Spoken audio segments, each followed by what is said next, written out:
Est-il vrai que les milliards de personnes qui vivent et meurent sans avoir accepté Jésus-Christ sont perdues à jamais? Si oui, cela inclurait-il ceux qui n'ont jamais entendu son nom? Qu'en est-il des nourrissons qui sont morts avant d'être assez âgés pour comprendre ce que cela signifie d'accepter le seul nom sous le ciel par lequel on peut être sauvé? Qu'en est-il si leurs parents étaient hindous, musulmans, athées ou simplement non intéressés par la religion? Y a-t-il un espoir pour eux, ou d'ailleurs pour leurs parents? Qu'en est-il de l'avertissement de l'apôtre Paul, selon lequel même Satan a des ministres qui se déguisent en ministres de justice? Comme il l'a dit, certains adorent un autre Jésus et reçoivent un autre esprit et un autre évangile. Cela signifie-t-il que tous ces gens sont perdus? Quelle que soit la sincérité d'une personne, toutes les différentes confessions et dénominations qui enseignent des doctrines très diverses avec des approches radicalement différentes, peuvent-elles toutes avoir raison? Toutes ces personnes séduites qui ignorent la vérité, sont-elles perdues à jamais? Dieu est-il juste? Aime-t-il tout le monde? Ou seulement une minorité? La réponse surprenante vient directement des pages de la Bible. Alors restez à l'écoute.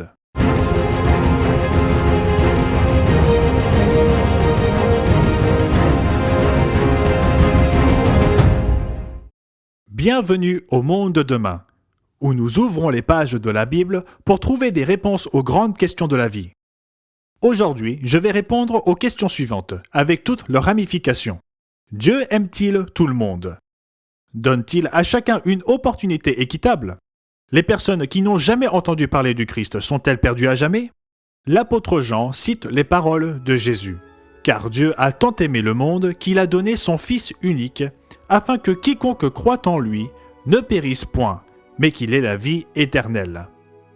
C'est probablement le verset le plus cité de toute la Bible. Mais combien de personnes le comprennent? Combien comprennent que Jésus a dit que son Père n'aime pas seulement quelques personnes, mais le monde entier? Et il poursuivit en disant: Dieu en effet n'a pas envoyé son Fils dans le monde pour qu'il juge le monde, mais pour que le monde soit sauvé par lui. Le monde n'est pas une référence à la planète Terre, mais plutôt aux personnes qui l'habitent. Mais il y a aussi ce verset clé qui nous dit qu'il n'y a qu'un seul nom sous le ciel par lequel on peut être sauvé. Nous le trouvons dans le 4e chapitre des Actes. Le contexte est l'occasion où Pierre a invoqué le nom de Jésus-Christ pour guérir un homme infirme. Le résultat a été que Pierre et Jean ont été traînés devant le conseil. Nous reprenons l'histoire à partir du verset 9. Puisque nous sommes interrogés aujourd'hui sur un bienfait accordé à un homme malade, afin que nous disions comment il a été guéri, sachez-le tous et que tout le peuple d'Israël le sache. C'est par le nom de Jésus-Christ de Nazareth que vous avez crucifié. Et que Dieu a ressuscité les morts, c'est par lui que cet homme se présente en pleine santé devant vous. Puis, au verset 12, en référence au nom de Jésus-Christ, nous lisons: Il n'y a de salut en aucun autre, car il n'y a sous le ciel aucun autre nom qui ait été donné parmi les hommes par lequel nous devions être sauvés. Nous sommes donc face à un dilemme. Quelle que soit la façon dont vous faites le calcul en gardant ce passage à l'esprit, il y a toujours eu plus de non-sauvés que de sauvés. Pensez aux milliards de personnes qui ont vécu et sont mortes sans même connaître la Bible ou son message. Pensez aux personnes qui sont mortes en Amérique du Nord ou du Sud ou sur une île lointaine avant l'avènement de Jésus-Christ. Ne font-elles pas partie du monde? Sont-elles perdues à jamais? Dieu est-il si impuissant qu'il est incapable de sauver le monde qu'il dit aimer? L'adversaire est-il plus fort que Dieu? Si ce n'est pas le cas, cela nous conduit aux inévitables questions. Dieu est-il juste? Fait-il exception de personne? Est-ce que tout le monde a ou aura une opportunité réelle et équitable d'obtenir le salut? Un soir, nous avons reçu un dépanneur chez nous et nous avons entamé une discussion sur ce sujet. Il soutenait que si quelqu'un à l'autre extrémité de la terre voulait vraiment connaître Dieu, Dieu l'atteindrait d'une manière ou d'une autre. Non seulement c'est illogique, mais c'est contraire aux Écritures. Notez ce que l'apôtre Paul nous dit dans Romains 10, versets 13 et 14. Car quiconque invoquera le nom du Seigneur sera sauvé. Comment donc invoqueront-ils celui en qui ils n'ont pas cru? Et comment croiront-ils en celui dont ils n'ont pas entendu parler? Et comment en entendront-ils parler s'il n'y a personne qui prêche? L'impartialité de Dieu est une question à laquelle beaucoup se sont heurtés. Les théologiens tentent d'expliquer cette énigme de nombreuses façons. Mais toutes les explications provenant du christianisme traditionnel manquent la cible. Comment se fait-il que les ecclésiastiques et leurs dénominations ne voient pas ce qui est évident dans la Bible lorsqu'il s'agit des millions de personnes non sauvées, dont beaucoup n'ont jamais entendu parler de Jésus? La réponse est complexe, mais laissez-moi vous donner deux réponses bibliques simples. La première est la suivante. Dieu n'appelle pas tout le monde en ce moment. Laissez-moi le répéter. Dieu n'appelle pas tout le monde en ce moment. Je comprends que ce n'est pas ce que la plupart d'entre vous ont entendu dire, mais cette vérité se trouve dans la Bible. Cela peut vous choquer, mais Jésus nous dit clairement que seules les personnes appelées peuvent venir à lui. Lisez-le par vous-même. Si vous n'avez pas de Bible en main, notez ces versets et vérifiez-les plus tard par vous-même. Comme nous le disons toujours ici au Monde de Demain, ne nous croyez pas simplement parce que nous le disons, croyez-le parce que vous le lisez dans la Bible. Le voici dans Jean 6 et le verset 44. « Nul ne peut venir à moi si le Père qui m'a envoyé ne l'attire, et je le ressusciterai au dernier jour. » Nous savons qu'un principe est particulièrement important, surtout lorsqu'il est répété, et c'est exactement ce que nous voyons ici. Jésus répète cette vérité frappante au verset 65, et il ajouta « C'est pourquoi je vous ai dit que nul ne peut venir à moi si cela ne lui a été donné par le Père. » Et ce n'est pas tout, car il existe de nombreux autres passages qui révèlent la même vérité. Par exemple, beaucoup de gens savent que Jésus parlait souvent en paraboles. Mais combien comprennent la raison? Quel était le but de parler en paraboles? Mon instructeur de l'école du dimanche pensait qu'il le faisait pour en faire comprendre le sens à une bande de pêcheurs et de bergers. Était-ce exact? Pouvons-nous le savoir? La réponse est oui, nous pouvons le savoir, car les propres disciples de Jésus lui ont posé cette question. Le croirons-nous? Lisez Matthieu 13 et commencez au verset 10. Les disciples s'approchèrent et lui dirent « Pourquoi leur parles-tu en parabole ?» Voilà la question. Maintenant, quelle est la réponse? La voici directement de la bouche de Jésus. Jésus leur répondit « Parce qu'il vous a été donné de connaître les mystères du royaume des cieux, et que cela ne leur a pas été donné. » Marc relate également le même incident et ajoute quelques détails supplémentaires. Reprenons dans Marc 4, à partir du verset 10. Lorsqu'il fut à l'écart, ceux qui l'entouraient avec les 12 l'interrogèrent sur les paraboles. Il leur dit « C'est à vous qu'a été donné le mystère du royaume de Dieu, mais pour ceux qui sont dehors, tout se passe en paraboles, afin qu'en voyant, ils voient et n'aperçoivent point, et qu'en entendant, ils entendent et ne comprennent point, de peur qu'ils ne se convertissent et que les péchés ne leur soient pardonnés. » Jésus explique alors à ses disciples la parabole du semeur. Dans cette parabole, les graines sont semées. Certaines tombent le long du chemin, d'autres sur un endroit pierreux et peu fertile. Certaines des graines commencent à pousser, mais sont étouffées par les épines, et d'autres tombent sur une bonne terre où elles germent et produisent des quantités variables de fruits. Puis, après avoir déclaré quelques paraboles supplémentaires, nous lisons le commentaire de Marc souvent ignoré au verset 34. Il ne leur parlait point sans parabole, mais en particulier, il expliquait tout à ses disciples. La simple vérité biblique est que Dieu n'appelle pas tout le monde à l'heure actuelle, ce qui échappe malheureusement aux membres du clergé comme aux laïcs. Pour rappel, la Bible nous dit, raison numéro 1, Dieu n'appelle pas tout le monde en ce moment. La raison numéro 2 est Dieu ne donne son esprit de compréhension qu'à ceux qui lui obéissent.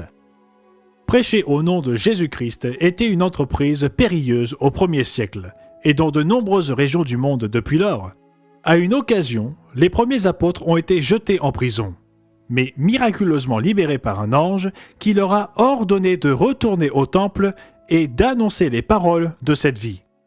Ils ont de nouveau été convoqués devant le conseil, où nous reprenons le récit dans Acte 5 à partir du verset 27.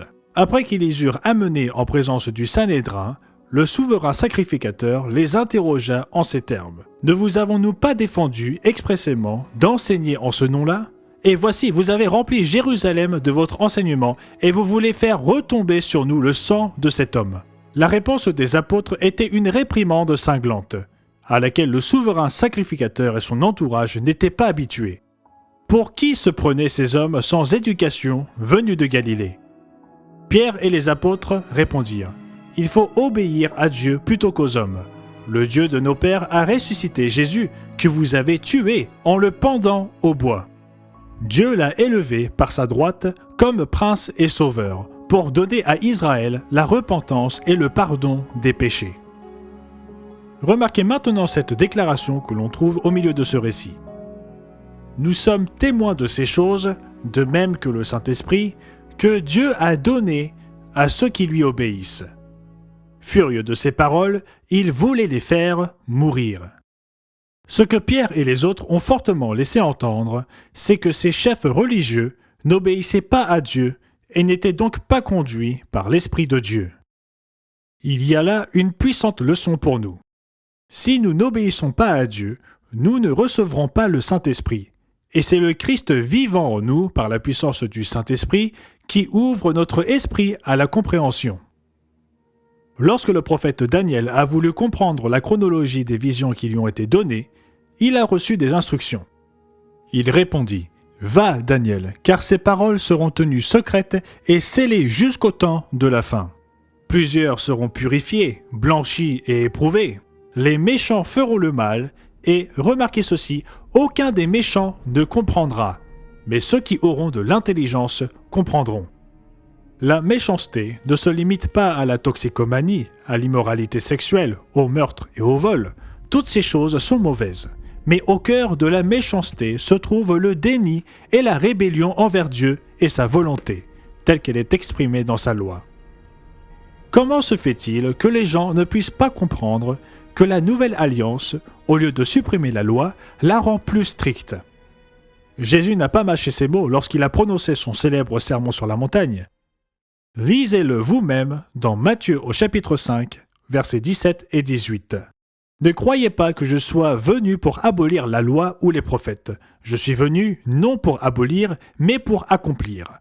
Car je vous le dis en vérité, tant que le ciel et la terre ne passeront point, il ne disparaîtra pas de la loi un seul iota ou un seul trait de lettre, jusqu'à ce que tout soit arrivé. Le ciel et la terre ont-ils disparu ? Alors pourquoi tente-t-il de réfuter sa déclaration si claire ? L'une des tactiques qu'ils utilisent consiste à dire que l'expression « tout est accompli » signifie que la loi a été abolie à la crucifixion du Christ, que tout a été fait à ce moment-là. Mais cela correspond-il au contexte de sa déclaration ? Pas vraiment. Au lieu de supprimer la loi, il montre qu'il attend davantage de nous. Il nous impose des normes plus élevées. Car, je vous le dis, si votre justice ne surpasse celle des scribes et des pharisiens, vous n'entrerez point dans le royaume des cieux. Il poursuivit en donnant des exemples de ce qu'il voulait dire. Il a rappelé le 6e commandement qui interdit le meurtre, mais il a ensuite montré qu'avoir de la haine dans son cœur est l'esprit du meurtre. Il dit dans les versets 27 et 28 « Vous avez appris qu'il a été dit « Tu ne commettras point d'adultère ». Mais moi je vous dis que quiconque regarde une femme pour la convoiter a déjà commis un adultère avec elle dans son cœur. Y a-t-il quelqu'un qui pense que la lettre de la loi, éviter l'acte même d'adultère, est plus difficile à respecter que l'esprit de la loi tel que Jésus l'a expliqué ? Pourtant, nous constatons une attaque constante de la loi de Dieu par ceux-là même qui affirment croire en Jésus. Il n'est pas étonnant que Jésus ait réprimandé les gens de son époque, comme nous le lisons dans Luc 6 au verset 46. « Pourquoi m'appelez-vous Seigneur, Seigneur, signifiant Maître, Maître, et ne faites-vous pas ce que je dis ?» La Bible est claire à ce sujet. Au lieu de supprimer la loi de Dieu, Jésus l'a rendue plus stricte et, par la puissance de son esprit, elle devient notre mode de vie. C'est la voie de l'amour de Dieu, du vrai amour authentique. Comme il est dit dans 1 Jean 5, au verset 3. Car l'amour de Dieu consiste à garder ses commandements, et ses commandements ne sont pas pénibles. Et remarquez Hébreux 10, au verset 16. Voici l'alliance que je ferai avec eux. Après ces jours-là, dit le Seigneur. Je mettrai mes lois dans leur cœur et je les écrirai dans leur esprit. Revoyons encore une fois notre deuxième point. Dieu ne donne son esprit de compréhension qu'à ceux qui lui obéissent. Pourquoi ce point est-il si important pour comprendre l'amour de Dieu pour toute l'humanité ? Cela explique pourquoi tant de personnes ne parviennent pas à comprendre l'équité de Dieu et l'espoir qu'il offre à des millions de personnes qui semblent perdues aujourd'hui. Le plan magistral de Dieu est révélé dans les pages de la Bible. Malheureusement, les traditions humaines ont remplacé les statuts de Dieu qui révèlent un plan magistral qui donne de l'espoir pour des millions de personnes qui n'ont jamais entendu le nom de Jésus-Christ. Ceux qui sont morts trop jeunes pour accepter le salut par le Christ et ceux qui ont simplement été séduits. La Bible nous apprend qu'il existe des jours saints et des fêtes que Jésus, ses apôtres et d'autres observaient. L'histoire confirme également que l'Église chrétienne du 1er siècle observait ces jours, des jours très différents des fêtes du christianisme traditionnel d'aujourd'hui. Malheureusement, les jours que Jésus observait ont été négligés et sont à peine connus, même s'ils se trouvent dans les pages de la Bible. En voici une liste, ainsi que quelques-unes des nombreuses références dans le Nouveau Testament à leur sujet. La Pâque, la fête des pains sans levain, la Pentecôte, la fête des trompettes, le jour des expiations, la fête des tabernacles et le dernier grand jour. Notez que ce ne sont là que quelques-unes des Écritures. Il y en a beaucoup d'autres auxquelles le Nouveau Testament fait référence pour ces jours. Maintenant, à titre de comparaison, dressons la liste de tous les endroits où l'on trouve les fêtes populaires suivantes dans la Bible. Le Carême, les Pâques, la Toussaint et Noël. Quelqu'un voit-il un problème ici dans cette énumération ? La Pâque nous rappelle le sacrifice du Christ, qui a payé l'amende de nos péchés. Les jours des pains sans levain viennent après la Pâque et nous montrent quelle devrait être notre réponse à ce sacrifice. Remarquez dans 1 Corinthiens 5, versets 7 à 8. Faites disparaître le vieux levain, afin que vous soyez une pâte nouvelle, puisque vous êtes sans levain, car Christ, notre Pâque, a été immolé. Célébrons donc la fête, non avec du vieux levain, non avec un levain de malice et de méchanceté, mais avec les pains sans levain de la pureté et de la vérité. La Pentecôte est la fête suivante et elle nous rappelle que nous avons besoin que le Christ demeure en nous par son Saint-Esprit, écrivant la loi de Dieu dans nos cœurs et nos esprits. La fête des trompettes est la suivante dans Lévitique 23.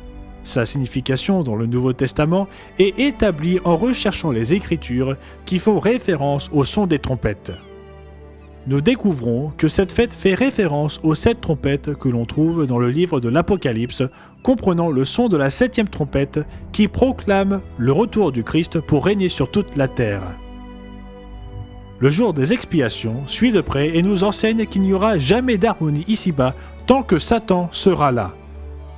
Ce jour décrit le retrait de son influence sur l'humanité pendant 1000 ans.